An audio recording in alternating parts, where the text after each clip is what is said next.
Cette règle de la limitation à 2 mandats n'a pas toujours existé dans les grandes nations démocratiques. Aux États-Unis d'Amérique, pendant la crise, Franklin Delano Roosevelt est resté aux affaires de mars 1933 à avril 1945, soit 3 mandats complets et un 4e qu'il avait entamé avant de mourir 3 mois après son investiture. Il est donc resté 12 ans et 1 mois à la Maison-Blanche. Personne n'a dénoncé un viol de la démocratie. Margaret Thatcher a été Premier ministre de Grande-Bretagne pendant 11 ans, sans discontinuer. Plus récemment, en Allemagne, Angela Merkel est restée chancelière de 2005 à 2021, soit 16 ans, sans qu'on lui reproche la longévité de son règne. En Israël, Benjamin Netanyahou est resté plus de 15 ans comme Premier ministre. Vladimir Poutine, malgré un tour de passe-passe qui lui a permis de céder momentanément son fauteuil à Dmitry Medvedev, est revenu et s'organise pour rester aux affaires jusqu'en 2030 au moins. Si on est tous désirés de l'alternance au pouvoir, on ne peut pas en faire un dogme obligatoire au bon fonctionnement de la démocratie. La limitation des mandats est certes souhaitable, mais elle ne garantit pas pour autant la bonne gouvernance. Ayons le courage d'affronter cette vérité. Je commencerai par dire que ne dure pas au pouvoir qui veut, mais dure qui peut. Mais il faut le préciser de suite, sans ambiguïté. La longévité au pouvoir n'est pas non plus un gage de succès, non.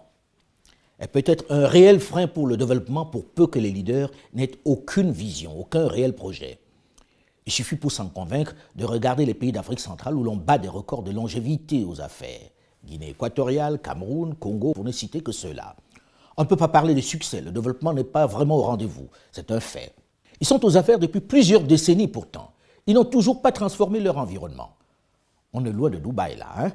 C'est aux jeunes de savoir tirer les avantages et les inconvénients de tous ces systèmes pour construire leur avenir. L'essentiel est de sortir des dogmes. De faire froidement, sans émotion, le tri dans les connaissances livresques et les modèles proposés pour adopter ceux qui conviennent à leur environnement direct.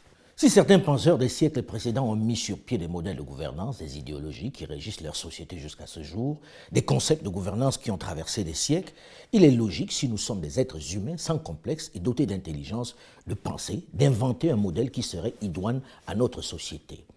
Sans rejeter celui des autres, mais en ne prenant que ce qui est vraiment utile et adapté. Sans mimétisme et avec pragmatisme. Je vois déjà les intellectuels du Nord, comme beaucoup d'autres du Sud, s'offusquer du fait qu'un journaliste puisse faire la critique de la sacro-sainte démocratie. Je les vois déjà allumer le bûcher. Mais il est temps de sortir de cette bien-pensance, de cette pensée unique, gluante de certitude, pour libérer la pensée d'une jeunesse qui en a assez de ces promesses, de ces théories. Il faut arrêter de faire semblant, de détenir le savoir, alors que chacun sait que ça va mal et que nous n'avons aucune vue. On n'a même pas vu arriver la révolution, le changement de paradigme qui se fait aujourd'hui dans nos maisons avec des jeunes qui aspirent légitimement à créer leur monde. Le nôtre a vécu. Ayons l'humilité, la décence de reconnaître que nos solutions sont de plus en plus un peu obsolètes face aux réalités auxquelles nous sommes confrontés. Il faut peut-être accepter un toilettage en profondeur de ces concepts. On ne doit pas oublier que pendant 2 millénaires, la démocratie était synonyme de chaos social et de guerre civile. Platon trouvait ce régime catastrophique.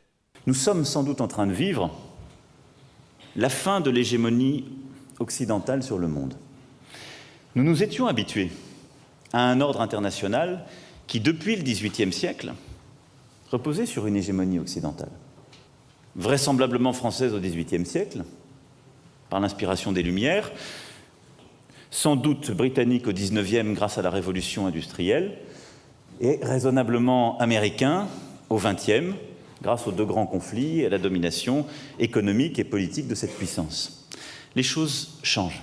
Et elles sont profondément bousculées par les erreurs des Occidentaux, dans certaines crises, par les choix aussi américains depuis plusieurs années. Et puis, c'est aussi l'émergence de nouvelles puissances dont nous avons sans doute longtemps sous-estimé l'impact. La Chine au premier rang, mais également la stratégie russe, menée, il faut bien le dire, depuis quelques années avec plus de succès.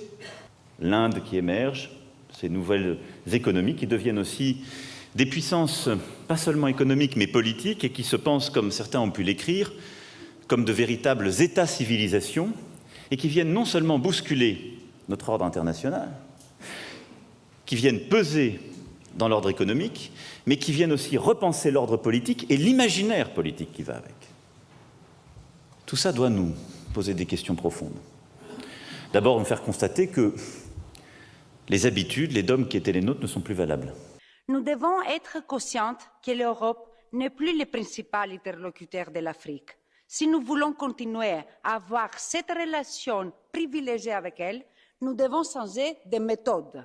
Flexibilité, rapidité, efficacité, voici comment utiliser nos instruments de financement pour soutenir les solutions africaines. Et c'est aussi à l'Afrique de formuler ces demandes, de proposer ces solutions et surtout de choisir les modèles de développement qu'elle veut pour sa population.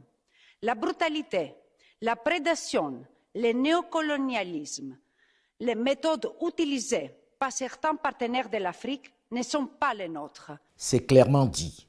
À vous jeunes de vous décomplexer et réfléchir à de nouveaux concepts, à de nouveaux modèles adaptés à notre environnement. Il est temps de sortir du mimétisme et de profiter des errements des autres pour prendre votre liberté. Mais surtout, il ne s'agit pas de quitter un maître pour un autre.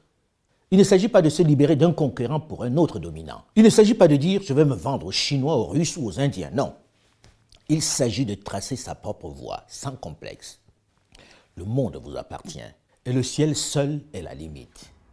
Faites de ce siècle celui du réveil de l'Afrique, afin que dans les prochains, on puisse parler de l'ère africain. Vous en êtes capable. Pensez à activer la cloche pour vous abonner à notre chaîne YouTube, Alain Foka Officiel. N'oubliez pas non plus de vous abonner à notre page Facebook, Alain Foka Officiel, ou à nous suivre sur notre compte Twitter et TikTok, Alain Foka 2005, les seuls à mon nom. Méfiez-vous des nombreux faux comptes. Merci pour votre fidélité et votre soutien constant. Ils sont mon moteur et mon oxygène.